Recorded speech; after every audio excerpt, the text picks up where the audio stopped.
We like to check in with our military every month or so to find out what's been going on with them. Yep, right now some of our local Marines have really been working to lessen their dependence on San Diego's energy resources. Our military reporter Leah Sutton is here with one of the Marines leading that charge. Leah? Well, Catherine, MCAS Miramar has been doing a lot of things, especially over the last year, to rely more on renewable energy sources and really to be more environmentally friendly. I'm joined now by Miramar's Commanding Officer, Colonel John Farnam, to talk about some of those efforts. So, Colonel Farnam, as you know, last week I reported on the Miramar landfill project. Can you tell our viewers who didn't see that story a little bit about that project? Sure. A year ago, Miramar got about 3% of its energy from solar energy, and that was all of our renewables. This year, because of the landfill project, where we use the methane gas from the landfill itself, we get almost 50% of our energy from the landfill. And to give you an idea of the numbers there, it's about 25,000 megawatts, which would be 101 railroad cars full of coal, or 2 million gallons of gas to generate that same amount of electricity. So it's a big deal.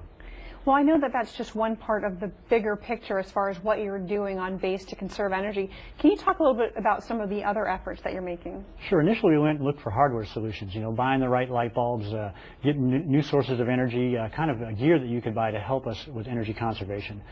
The other half of the story, and really probably the biggest part of the story, is education. Teaching our Marines and sailors, everybody that lives on Miramar, how to save energy and how to do, the right thing there to really make the difference. And so how do you do that? How do you educate the Marines about energy and the different ways that they can save and help with conservation? Well, that's a good question. We sat down and talked about it and figured out, the Marines and the sailors and their families are all, very smart people and eager to learn new things. So we come up with 101 Days of Conservation. It's a campaign that we're going to do all summer. And it's kind of a focused or concentrated education campaign on the Marines and their families and sailors, teaching them how best to save energy. When we were younger, nobody wore seatbelts in their cars. I mean, it just didn't happen.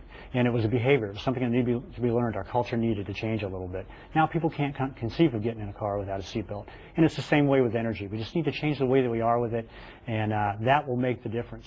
If I don't change the behavior, all this work we're doing with renewables really won't make much of a difference in the end. Well, before we wrap up, any quick thoughts on 4th of July, anything that you want to share in what it means to be a Marine on 4th of July? Well, thanks for asking the question. I appreciate that. I think as Americans it's important that we take time to recognize our independence, to think back to our forefathers who gave us our independence, and everybody between them and us who've secured our independence and our freedoms for us. As Marines, it means a great deal to us. As you know, we all take an oath to support and defend the Constitution of the United States, that very document that those forefathers came up with. And so look into the future to secure our freedoms. As Marines, we take that very seriously, and you can bet your Marine Corps is on the job with that. Well, thanks so much for being here. Catherine, Mari, back to you.